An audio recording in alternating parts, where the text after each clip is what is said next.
নৃত্য হতে পারে আপনার বাচ্চার জন্য একটি বর্ণময় উজ্জ্বল ভবিষ্যৎ। আপনিও আপনার বাচ্চাকে চাইলে নৃত্য শেখাতে পারেন। আমি আজ এসেছি পূর্বঙ্গম নৃত্য শিক্ষা কেন্দ্রে। কথা বলবো শিক্ষিকার সঙ্গে, দেখব কি নাচ চলছে এবং কি নাচ এখানে শেখানো হয়। কথা বলবো, দেখাবো সমস্ত কিছুই। আসুন দেখব। ক্লাসিক্যাল হিসেবে ভরতনাট্যম শেখানো হয় এবং তাছাড়াও এখানে রবীন্দ্র নৃত্য, নজরুল নৃত্য, অন্যান্য সৃজনশীল নৃত্য যেগুলো রয়েছে সেগুলো শেখানো হয় এবং তাছাড়াও লোকনৃত্য শেখানো হয়।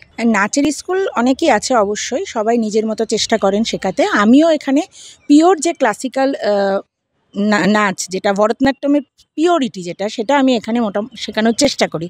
তাছাড়াও লোকনৃত্যের মধ্যে যেটা আমার স্পেশালিটি সেটা হচ্ছে ভাওয়াইয়া নাচ, যেটা উত্তরবঙ্গের স্পেশাল, সবাই জানেন যে ভাওয়াইয়া নাচ, সেটা আমার এখানে শেখানো হয়। তাছাড়া হচ্ছে ভরতনাট্যম আঙ্গিকে রবীন্দ্র নৃত্য, যেটা বহরমপুরে আমি চেষ্টা করছি করার। ভরতনাট্যমের আঙ্গিকে রবীন্দ্র নৃত্য, ভরতনাট্যমের আঙ্গিকে নজরুল নৃত্য, সেটা আমি চেষ্টা করছি আমার এই সংস্থার মাধ্যমে, যাতে আরও ভালো করে অন্যান্যদের শেখাতে পারি।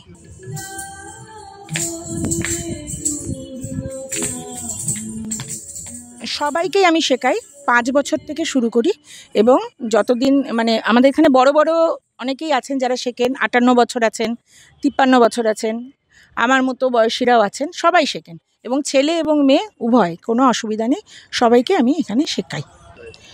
এই বিষয়ে আমি বলবো যে গার্জিয়ানদের সচেতনতা আরও বাড়াতে হবে এবং ছেলে মেয়েদের জোর করেই হোক, যদি তারা না চায় তাও তাদের জোর করেই হোক এই নাচ গান এদের এই মধ্যে ঢোকাতে হবে। এবং মোবাইলটা ধীরে ধীরে অ্যাডিকশানে পরিণত হচ্ছে, মোবাইল ছাড়া ওরা কিছুই বুঝতে চায় না। মোবাইলটা দরকার, অবশ্যই দরকার, কিন্তু সেটা লক্ষ্য রাখতে হবে যেন অ্যাডিকশানে না পৌঁছায় এবং তার পরিবর্তে তারা এই আনন্দদায়ক জিনিসগুলো, সবসময় তো আর পড়াশোনা করতে ভালো লাগে না, নাচ, যার যেটাতে আগ্রহ, কিছু না কিছু বিষয়ে তো আগ্রহ তারা থাকবেই, তাদেরকে যেন আমি গার্জিয়ানদের কাছেই অনুরোধ করব তারা যেন অবশ্যই বাচ্চাদেরকে নিয়ে আসে আমাদের মতো নাচের স্কুলে বা গানের স্কুলে বা আবৃত্তির স্কুলে, যেখানে আসুক, এসে তারা যেন বাচ্চাদের এখানে ভর্তি করে এবং তারাও যেন বাচ্চাদের সাথে সাথে সময় দেন, বাচ্চারা ঠিক করে করছে কিনা, তাদের বাড়িতে প্র্যাকটিস ঠিকঠাক হচ্ছে কিনা, সেগুলো যেন গার্জিয়ানরা দেখে। গার্জিয়ানদেরও একটা দায়িত্ব বর্তায় বাচ্চাদের এই সব বিভিন্ন ধরনের সৃজনশীলমূলক কাজে যোগদানের জন্য এবং তাদের এই বিষয়ে উৎসাহের জন্য। Ha, 6, 4, 3, 2, 1.